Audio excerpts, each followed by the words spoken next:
Hola a todos, bienvenidos al portal del Villegas. Les recuerdo a algunos que van directamente por YouTube a ver este video, que si entran por el villegas.cl van a encontrar también el video, van a encontrar el link para entrar a YouTube, pero además van a encontrar un montón de cosas que están ahí, textos tanto míos como de personas que tienen la amabilidad de enviarme colaboraciones de distintas clases, y hay también audio, en fin, hay material. Y entro con la captura de dos de los que estuvieron involucrados en el asesinato de la pareja, los Luxinger. Ustedes se acuerdan que los condenaron y luego se escaparon con mucha facilidad, y dos de ellos han sido capturados por la policía. Se les detectó en Santiago, habían pasado por una serie de casas de refugio, casas de seguridad, como llaman en estos grupos, esas casas. Y a raíz de eso Piñera reiteró una frase que creo que la hemos escuchado con distintas variantes antes, esto de que no se va a tolerar, va a haber una tolerancia cero con este tipo de asuntos. Y respecto a eso, el hijo de los Luxinger, que es un señor que lo ha visto todo ya a esta altura, hizo mención a la facilidad con que estas personas huyeron en su momento, el mucho tiempo que lograron resguardarse, y finalmente concluye que existen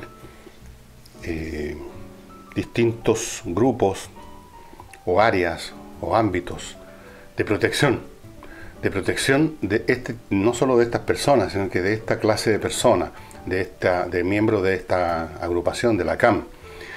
Protección legal, dijo.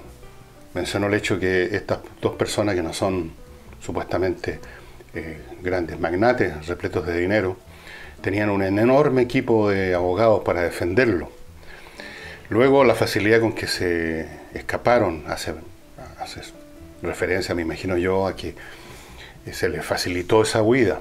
Después, la protección política que han tenido en general estas personas de una forma directa o muchas veces por cobardía, porque aquí no hay franqueza ninguna en reconocer las cosas, en forma indirecta. Luego, estos grupos de gente que van protegiendo, en fin, que hay una red de protección, en definitiva. Y esto es muy serio, y esto es lo que distingue a un grupo como este de una banda cualquiera criminal. Una banda cualquiera criminal es simplemente un grupo de delincuentes que tienen algún grado de protección en el barrio donde viven. Normalmente eso es lo que ocurre, pero no se extiende a toda la sociedad en su conjunto. Eventualmente es un sujeto. Ese grupo es un sujeto que puede ser capturado, aunque eso está haciéndose también más difícil porque están, por ejemplo, las bandas narcotraficantes están haciendo crecer también sus redes de protección, se están enquistando en el sistema social en su conjunto, que no es cosa muy distinta a ser un delincuente que es como un objeto ajeno a la sociedad en su conjunto. Pero volviendo a esta agrupación, lo que ocurre, y lo hemos mencionado, si no aquí, en otras partes en que trabajé anteriormente, cuando un grupo subversivo, cualquiera que sea la causa que ostenta y que lo justifica, sobrepasa cierto umbral de poder físico, por ejemplo, de capacidad para ejercer fuerza letal, cuando su discurso encuentra un número n+1 de oyentes atentos e interesados, cuando eso ocurre, ese grupo cualitativamente cambia su condición, y el combate contra ese grupo deja de ser como un combate contra un grupo de una banda de delincuentes, se convierte en algo mucho más complejo. Cuando sobrepasan ese nivel, lo que ocurre es que los miembros de la sociedad civil común que rodean, que están en la frontera de acción de ese grupo, empiezan a temerlo.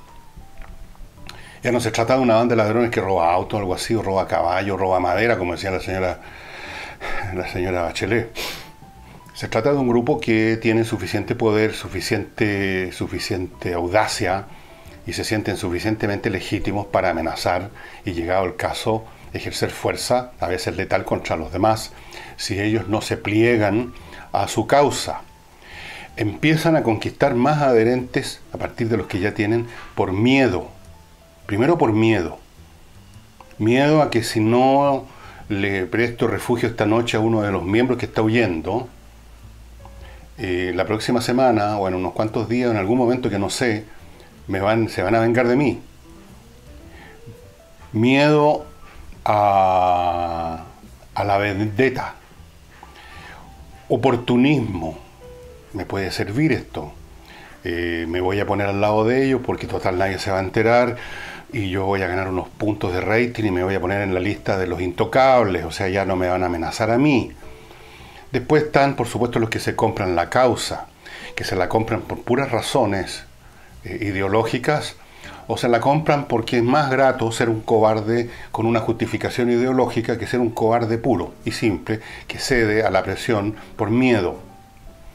Y esto va creciendo y cada vez que crece es más fuerte su capacidad para seguir haciendo eso. Se produce como la expansión del universo que se va acelerando. Se va acelerando la infiltración del grupo en todas partes. En el aparato de la ley hemos visto casos de funcionarios de la justicia que soplaban datos. En el aparato policial, aunque sea en la forma indirecta de no hacer nada, mirar para otro lado. En el aparato político, para que hablar, hay un montón de genios en nuestro sistema político que recitan de memoria las frases del devocionario mapuche, de la CAM, más bien dicho, no de mapuche, de la CAM. Otros son oportunistas y ven qué posibilidad hay de que esto nos sirva para fastidiar al gobierno de turno y ganar algunos puntos extras en la eterna competición por el poder. Otros, bueno, pero la mayoría es un tema de cobardía, estimados amigos. Es una cobardía que yo no la estoy reprochando, porque en algunos casos es razonable. Cuando algunos fiscales, hace unos 3 años creo, en el sur, pidieron su traslado a Santiago porque ya no se podía trabajar allá debido a estas presiones, es entendible. Si usted es fiscal, si usted es miembro de la justicia, que tiene que eventualmente procesar o está procesando a personas pertenecientes a estos grupos que casualmente han sido detenidos, porque esa es otra, detenerlos, y recibe un telefonazo o le mandan un mail donde le dicen que saben dónde usted vive, que saben dónde van sus hijos o hijas a estudiar, que antes que se ande con cuidado, usted comprenderá, yo mismo lo haría y todos lo haríamos, que sencillamente pedimos un traslado. Y esta razón, esta capacidad de estos grupos para infiltrarse en el resto de la sociedad e ir adquiriendo ahí socios voluntarios o a regañadientes, colaboradores, ayudistas como los llaman ellos, desde el que los aloja una noche en la casa o una semana completa, al que les pasa plata, al que mira para otro lado, al informante.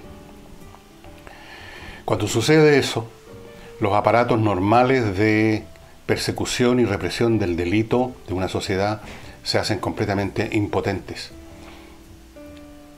Y por eso, guste o no, eventualmente en toda sociedad que está combatiendo seriamente a un grupo subversivo, termina desarrollando otros métodos bastante más violentos, a la altura de los que ocupa el adversario.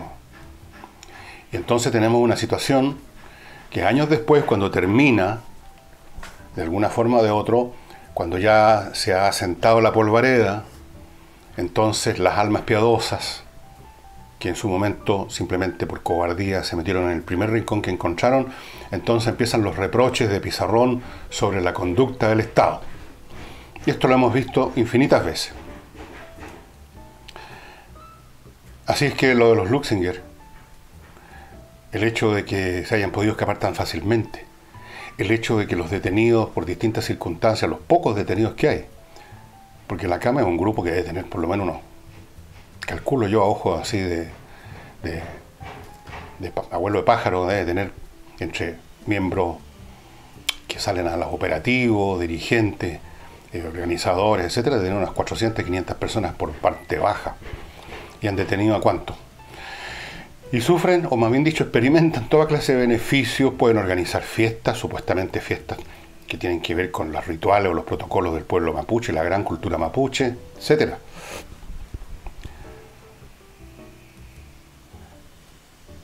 Lamentablemente, además, estos grupos subversivos no están luchando por una gran causa.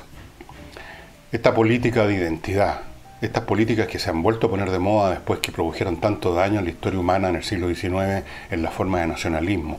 Esta política que consiste en hacer, en plantear iniciativas y posturas asociadas con una determinada identidad, una identidad racial, cultural, étnica, a veces hasta sexual, producen necesariamente chauvinismos raciales, étnicos, sexuales, etc. Producen sensación de que nuestro grupo es macanudo, es maravilloso y merece esto y lo demás allá, y los demás son unos picantes, unos whiskas. Y eso produce mucho conflicto. Es un atavismo sociológico y psicológico que a esta altura de la humanidad ya debiera superar, pero es muy potente, y lo vemos hoy en día en medio de la globalización en todas partes del mundo, no solo en Chile. Grupos que están reclamando autonomía, que están reclamando libertades, que están reclamando, pero no libertades en el sentido de que hay un grupo que sí es oprimido. ¿Qué opresión, por ejemplo, en España sufren los catalanes? ¿Acaso se pasean los tanques por las calles de Barcelona? ¿Acaso pagan más impuestos que los demás españoles? ¿Acaso son mirados como ciudadanos de segunda clase? ¿No pueden votar? Nada de todo eso. Pero hay un grupo dentro de la sociedad catalana, pero que nunca faltan estos grupos, nunca faltan los desconformados cerebrales, que buscan su identidad, buscan una causa, buscan algo para no aburrirse en la vida, buscan algo para disimular su flaqueza, su penquería propia, sumándose a una causa. Y por supuesto son causas que si uno las examina usando el intelecto, usando el conocimiento, la historia, no tienen ningún fundamento, no tienen sentido. No tienen sentido ni histórico, ni psicológico, ni cultural, ni nada. Son un soberano atavismo, un regreso al hombre de las cavernas. Dicho eso, estimados amigos, les quiero recordar unas cuantas cosas. Por supuesto, les quiero recordar a Climo. A estas alturas no debería tener que recordárselos, pero como somos buenos nosotros para ir pateando las cosas, ir pateando el tarro, ¿cuántos de ustedes han sacado la patente hasta ahora? No hay nada mejor que sacar la patente en febrero, amigos, no hay nadie. Se sacan 5 minutos. Pero no, parece que a la gente le gusta hacer cola todo el día.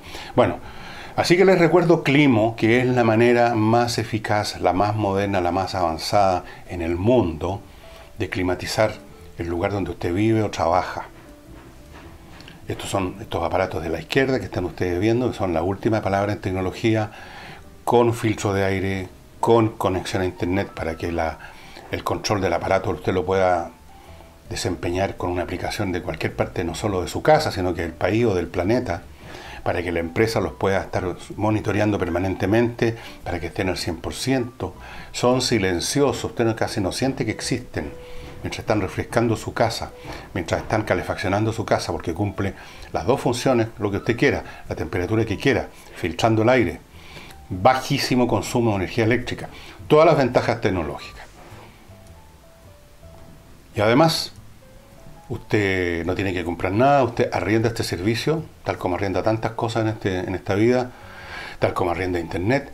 Usted arrienda por 25.990 cada aparato y eso es todo, tarifa plana.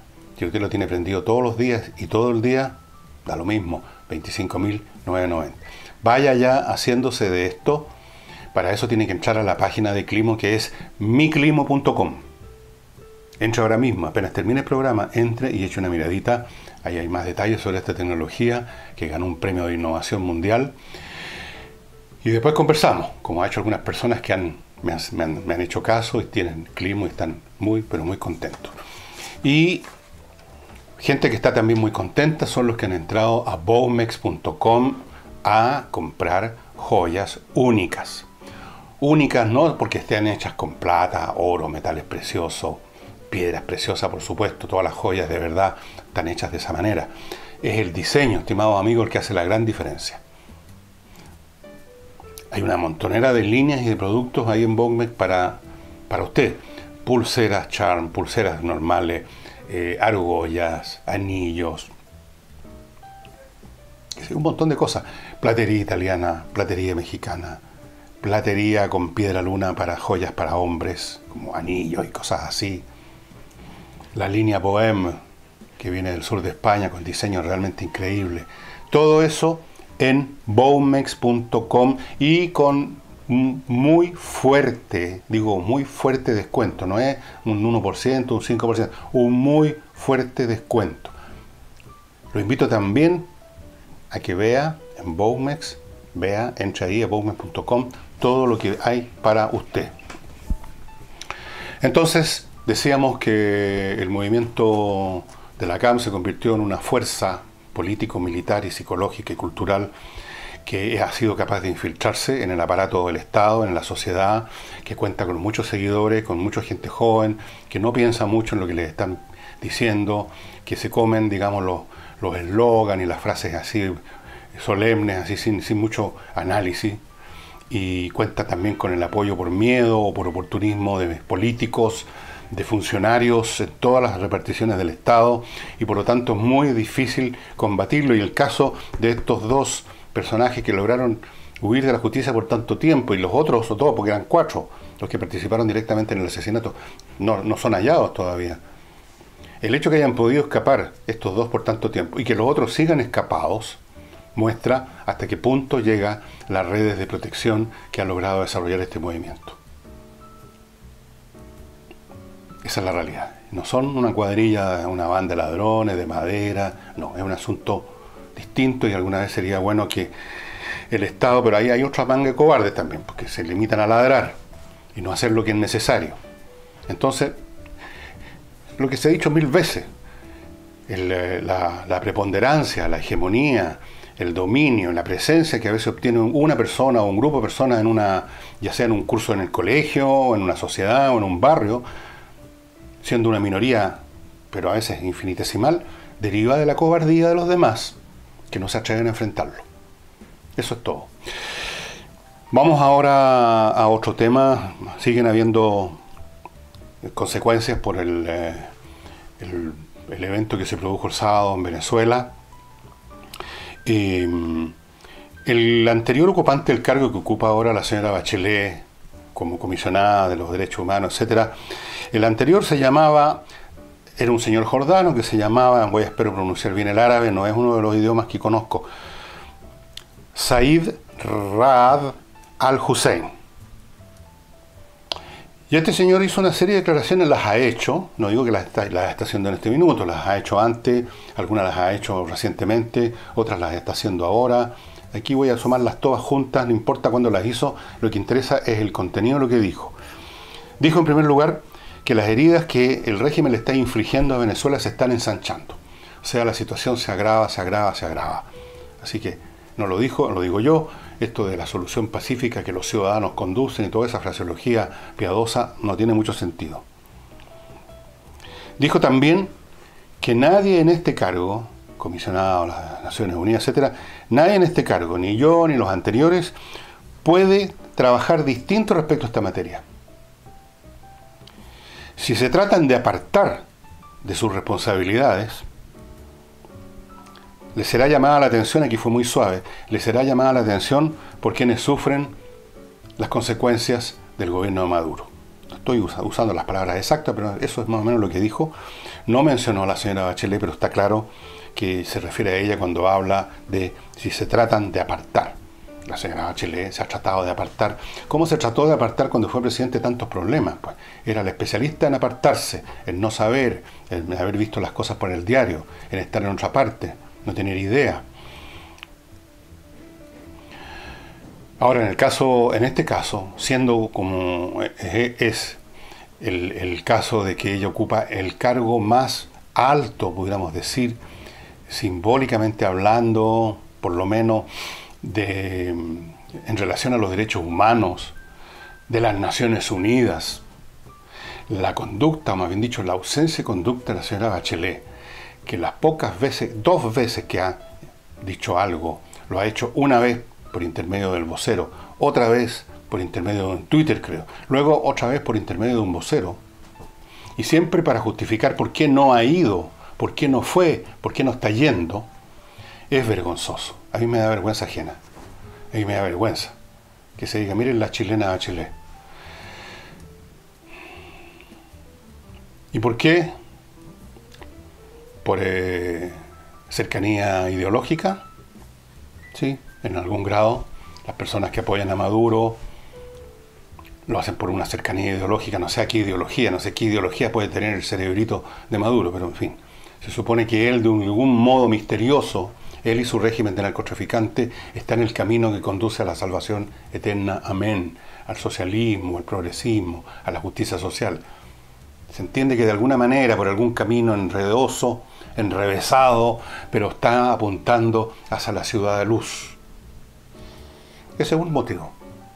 Y el otro son los compromisos, pues amigos míos, y no nos olvidemos que aquí, en los últimos 10, 15 años, la política latinoamericana, y en especial la política de los sectores de izquierda que se han organizado en el famoso Foro de Sao Paulo y en otras instancias, la izquierda se organiza a nivel internacional siempre.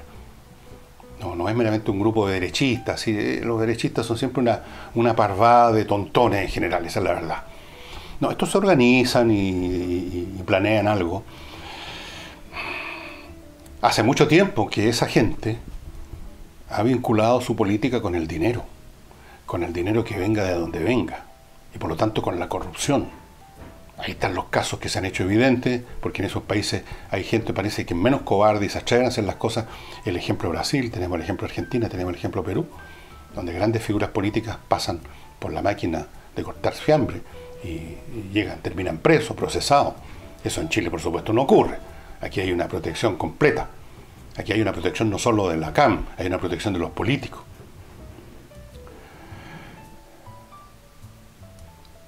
Entonces, bueno, ¿qué va a hacer la señora Bachelet en el futuro? ¿Va finalmente a dignarse a aterrizar en Caracas? ¿A ir a pegarle con una regla en los nudillos a Maduro para que controle un poco más a esa cosa, a esa entidad supuestamente ajena al Estado que ella llamó los grupos? Unos grupos raros que actúan por su cuenta, que no tienen que ver con el gobierno, no. Son unos grupos.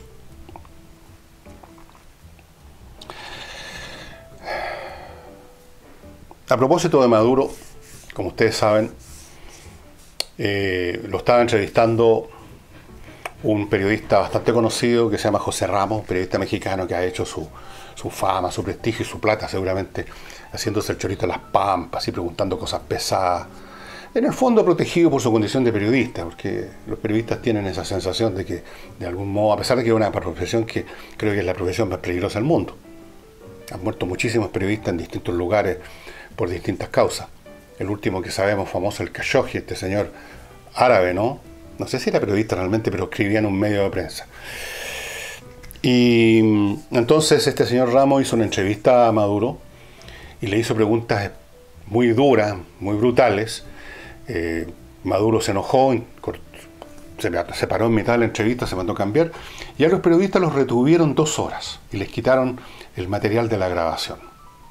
2 horas retenidos, ¿dónde? En una mazmorra fría, así, en medio de alarido, máquinas de tortura. No, ahí mismo en el Palacio de Gobierno. Capaz que le hayan servido hasta un café. Bueno, eso es suficiente para, digamos, envolverse en la túnica del martirologio. Ahora, Ramos es un mártir del periodismo. Pero en fin, haciendo abstracción del uso personal que le va a dar para aumentar su gloria a Ramos y los demás periodistas, y en general los periodistas que les gusta sentirse siempre estas personas que corren estos riesgos para, como algo así como ombudsman de la justicia. Aquí está lleno en Chile de eso. Ustedes lo prenden la televisión y aparecen los justicieros impartiendo justicia, haciendo denuncias. Ese es un papelito que les gusta mucho. Pero lo importante aquí no es eso. Lo importante es que Maduro, al cual aquí tanto lo defienden algunos sectores, no solamente atropella, digamos, personas concretas de carne y hueso, no solo los hambrea, no solo les tira a sus motociclistas, perdón, los grupos de la señora Bachelet, sino que además de eso, de destruir el Congreso, además ha convertido las comunicaciones en Venezuela en un verdadero chiste. Este señor Ramos, el nuevo mártir del periodismo, decía cómo será con los periodistas venezolanos, y en eso tiene toda la razón. En Venezuela no hay libertad de expresión hace mucho rato. No existe ninguna información. Mientras estaba el sábado pasado este enfrentamiento que no llegó a ninguna parte entre los que querían entrar con alimentos y los policías o soldados que estaban impidiéndolo. En Caracas y en las demás ciudades de Venezuela los medios de comunicación estaban pasando un partido, un juego de no sé qué cosa, de béisbol, de fútbol, de alguna cosa. No hay comunicación, no hay información, no hay nada. Supongo que es otra de las grandes cosas de la causa de Maduro que hay que defender. Ayer yo mencionaba que una de las cosas vergonzosas del jolgorio que manifestó la izquierda es que es un jolgorio por una causa de mierda. Aquí no se trató de estar felices porque los aliados finalmente vencieron a Hitler, porque se rindió Japón, porque fueron vencidos los malos, porque los buenos ganaron. No, era un jolgorio porque sigue subsistiendo un régimen como ese. Eso es lo más vergonzoso que he visto en mi vida, francamente. He visto en mi vida muchos políticos de todos los lados, cayendo en actitudes que son francamente a veces ridículas, a veces vergonzosas, a veces hipócritas, cínicas, pero esto del jolgorio fue realmente, batió el récord. Antes de continuar, les quiero contar de mis amigos del sur de Francia, que comercializan en Chile perfumes como este, Napoleón 1816, de la Maison Gallimard. Perfumeros desde 1747, señores. Ricos perfumes, únicos, producidos en la zona perfumera que es Tesoro de la Humanidad, declarado por la UNESCO. Una larga tradición de siglos de perfumistas, de perfumeros, de estos tipos. ¿Usted vio la película El perfume? Esos tipos preparando cosas. Bueno, esa película y esa novela se inspira en esta tradición poderosa de Francia. Y nuestros amigos chilenos entonces envían a Chile estos perfumes de la Maison Gallimard, de la Maison Molinari, de la Maison Mikhaïev. ¿Y dónde lo encuentra usted? En el sitio monparfum.cl. Para decirlo ahora en francés, monparfum.cl. Monparfum.cl, usted entra ahí, va a conocer algunas cosas re interesantes sobre estos perfumes, sobre esa zona, y encarga el perfume que le tinca. Por ejemplo, este se los recomiendo, el Napoleón 1815, y le va a llegar de inmediato porque tienen un stock acá en Santiago. Le va a llegar rápido. No tiene que esperar que venga un vapor o un velero de Francia. Va a llegar de inmediato a donde usted lo pidió. Son realmente exquisitos, son la identidad de la ciudad de Grasse, donde llegan incluso turistas a conocer esto. Esto es como ir acá en Chile, cuando uno va camino al paraíso, otro lado, pasar a estas viñas que están a medio camino y darse un gustito, ¿no es cierto? Por ahí pegarse un pencazo, comprar unas botellas que son vinos ricos. Bueno, estos perfumes son deliciosos y la gente va a Grasse a conocer dónde los producen. Y el último recuerdo que les quiero hacer es que Entrena Inglés está por primera vez, yo creo, en nuestro país, porque hemos visto tantas academias de inglés, está lleno. Pero no enseñan inglés. O sea, quieren enseñar, no digo que no quieran, pero no funcionan muy bien. Normalmente, por lo que uno pregunta a la gente que ha ido a tal lugar, a tal otro, a aprender un idioma, no aprendieron mucho, porque no nomás.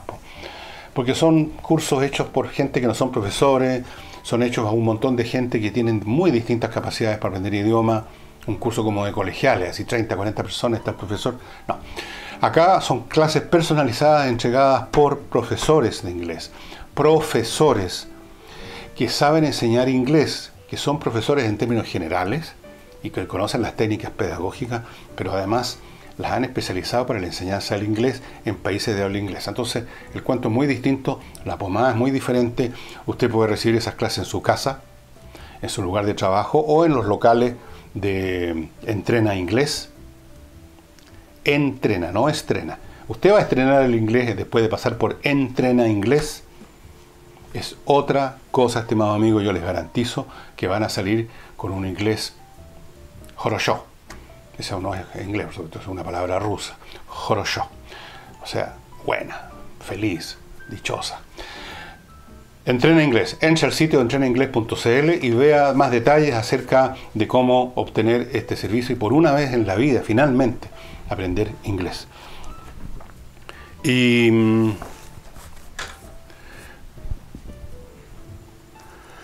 a propósito, volviendo a Piñera, afuera de la declaración que hizo respecto a que no va a haber tolerancia cero con esta gente que comete crímenes, bueno, la tolerancia cero. A propósito de Venezuela, dijo: no basta con condenar la violencia y pedir una solución pacífica. Y en efecto, condenar la violencia la puede hacer hasta al más violentista de todos, hasta Al Capone podría haber dicho: condeno la violencia. ¿Quién podría decir me encanta la violencia? También pedir soluciones pacíficas como otra cosa obvia, ¿no? ¿Quién quiere una solución que no sea pacífica? El problema es que la realidad no se exorciza usando frases. Y precisamente el problema de Venezuela es que no es posible obtener nada por medios pacíficos. Los medios pacíficos en una sociedad decente, democrática, para dirimir conflictos o diferencias de opinión, posturas políticas entre los ciudadanos, es mediante una elección. Eso no es posible en Venezuela. Todo este lío, esta segunda embestida o tercera de la oposición, se ha basado precisamente en el hecho que el señor Maduro se hizo elegir en forma chueca, con todos sus opositores encarcelados, con 3 millones de personas fuera del país, es decir, montó una máquina electoral no muy distinta a las que montaba el Partido Comunista de la Unión Soviética o la que montan ahora en Cuba. Una máquina electoral para producir ciertos resultados. Entonces, tiene razón Piñera, no basta con decir condenamos la violencia, pedimos métodos pacíficos, que el pueblo venezolano pueda conducir su propio proceso, pero si eso es lo que no se puede hacer, pues. Y por eso que Piñera decidió ir y se arriesgó a que la gente de acá que era que no, pues la izquierda acá se burlara, que fracasó, que no es política de Estado. Pero hizo algo, al menos trató. Hizo acto de presencia, como se dice. Por supuesto fue insuficiente. Nadie dice que porque se iba a ir Piñera ahí se iba a derrumbar el régimen. Pero algo hizo, y algo más hará, y algo más está haciendo. Yo no sé qué más van a hacer, a lo mejor no mucho más, lo que se pueda. Cuando uno se enfrenta al mal, y aquí hay obras de teatro completas que se han tratado de eso, llega el momento de encararlo. Lo otro es cobardía, digamos las cosas por su nombre, es cobardía. Cuando frente al mal uno se sube a un púlpito a predicar no a la violencia, uno simplemente es un cobarde, o un oportunista, o un colaborador del mal. Llega un momento en que el mal hay que enfrentarlo. Y cuando se lo enfrenta después que se ha sido cobarde frente al mal muchas veces antes, como conté la otra vez le pasó a ingleses y franceses con Hitler, cuando finalmente ya están obligados a enfrentarlo, lo hacen en peores condiciones. Porque el mal crece como un tumor. Por eso se habla de los tumores malignos. Crecen y crecen. El mal crece y hay que tarde o temprano hay que enfrentarlo, como sea. Hay que ser de vez en cuando valiente, caramba. Y Piñera fue valiente. Sabía que lo iban a agarrar para el fideo después. Pa. Si no, lo agarran pues se tropiezan en una piedra y ya es motivo de chiste para algunos imbéciles. Se equivoca, confunde a la Ingrid Bergman con Ingmar Bergman, por ejemplo, y también ahí le da pretexto a una izquierda que no tiene nada que proponer salvo críticas, reproches y risillas así tontonas, así como...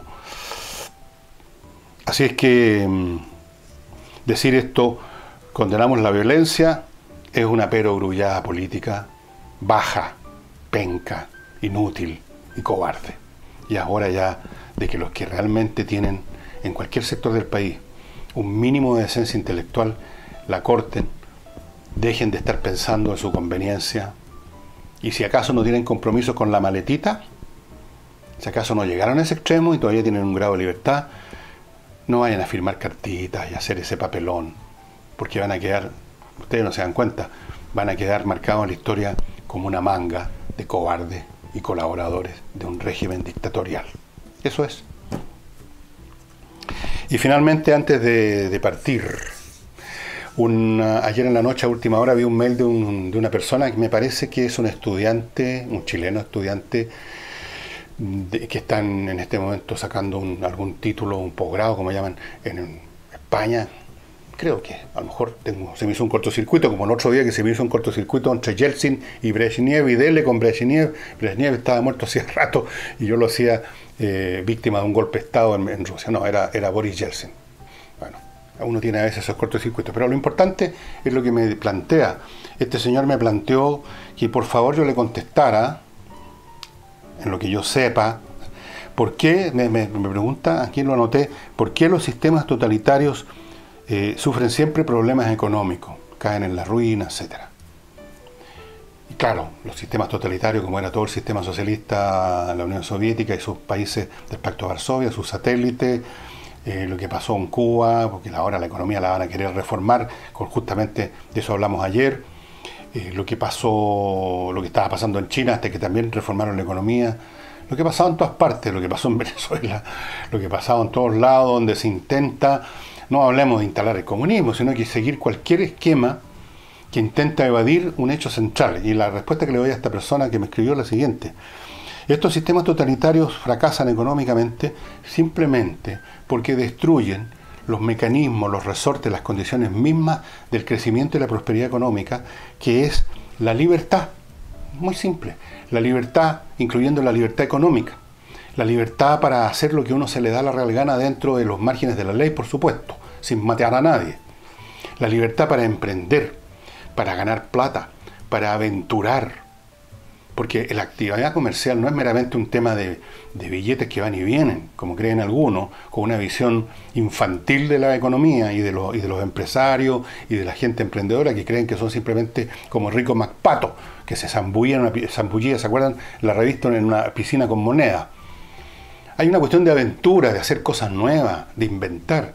Esa es la razón por la cual gente muy rica ya siguen en lo mismo. Y entonces gente realmente con bien poca inteligencia dicen, pero ¿por qué no se retira si ya tiene tanta plata? No, pues, porque la actividad esa además es una actividad, es un algo, es una manera de estar en la vida, es una aventura, es un quehacer. Y los comerciantes de todas las épocas, los empresarios de todas las épocas tienen algo de aventureros también. No estoy hablando de los rentistas, por cierto, que es otra categoría, estoy hablando de los que emprenden. Entonces, en una sociedad donde impera la libertad, donde no viene el Estado a sacarte lo que produces en la forma de impuestos para distribuirlo, para la igualdad y la cacha de la espada. Cuando uno tiene libertad para hacer cosas, esa sociedad crece, se desarrolla, y si estamos hablando de muchas sociedades, en una civilización completa, hay una civilización que florece.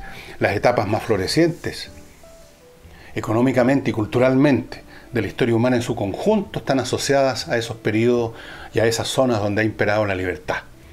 Creo que di la otra vez el ejemplo de la Grecia clásica, donde no había un déspota que se llevara el excedente, donde la gente podía comerciar, embarcarse en un trireme, ir a lejanas costas, hacer su negocio, volver.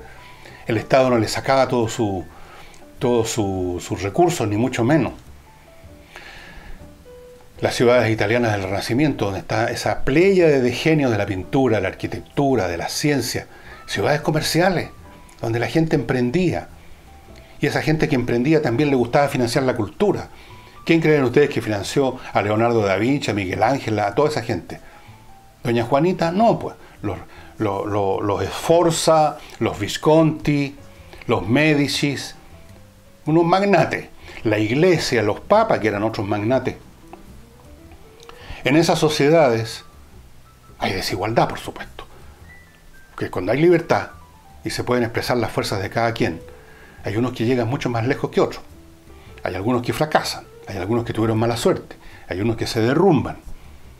Y se producen toda clase de escalafones. Pero dentro de todo, y a pesar de esa desigualdad, que muchas veces obedece a la justicia inmanente de las diferencias, aún así, aún los que están más abajo en esa jerarquía, están en mejores condiciones que los que viven en sociedades despóticas donde no hay libertad, donde todo se trata de controlar desde un centro, donde la economía no es un ámbito donde uno puede expresar su libertad. Y esa libertad es esencial, está en la naturaleza humana, los seres humanos. Si nos cayera maná del cielo no haríamos nada, estaríamos echados en el pasto, como uno ve a los estudiantes en los campos universitarios botados como vaca en el pasto, sin hacer nada.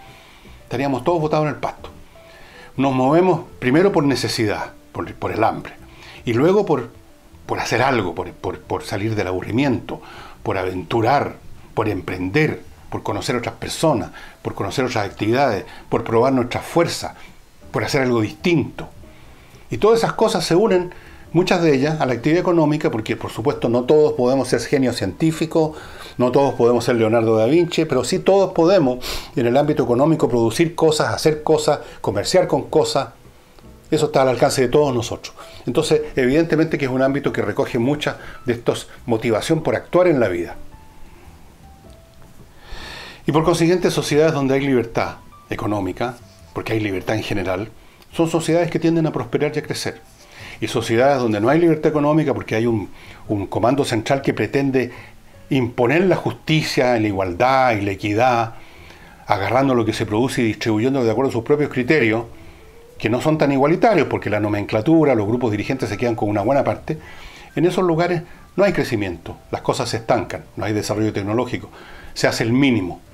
En Rusia había un famoso chiste o frase que decía así, era un chiste que corría entre los trabajadores, ¿no? Decían, los jefes o el Estado simula pagarnos y nosotros simulamos trabajar. Se hacía el mínimo. Yo vi un documental, hace no mucho tiempo, no hay nada que ver con esto aparentemente, de una fábrica de locomotoras en Rusia. Era un documental que se quiso hacer seguramente para propaganda de las virtudes maravillosas del socialismo, porque este es un documental de esa época. Y uno notaba en el ritmo que se veían los trabajadores que las cosas iban a paso tortuga. Nadie estaba muy particularmente preocupado de hacerlo bien, de hacerlo rápido. Las locomotoras, yo no soy especialista, no soy ingeniero mecánico, pero algo entiendo el asunto.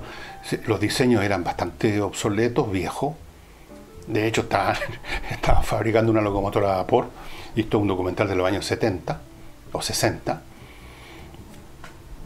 Esas son las sociedades de control central, y entonces esa es la razón por la que los sistemas totalitarios generalmente van a la ruina o como mínimo se estancan, no progresan, se fosilizan, incluso culturalmente.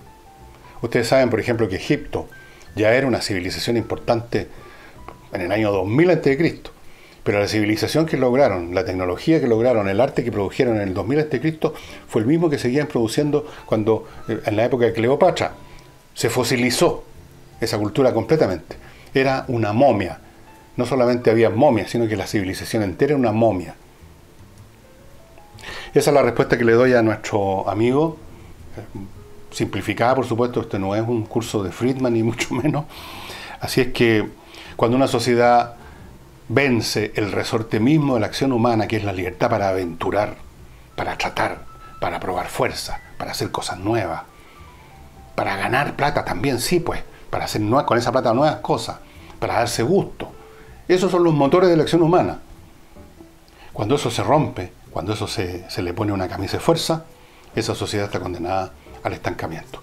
Y eso sería todo por hoy, estimados amigos. Espero que tengan el resto del día que les quede, depende de la hora que hayan visto este programa, que sea bueno. Y ya estoy empezando a meditar qué les voy a ofrecer el sábado, los sábados culturales. Muchas gracias y hasta mañana.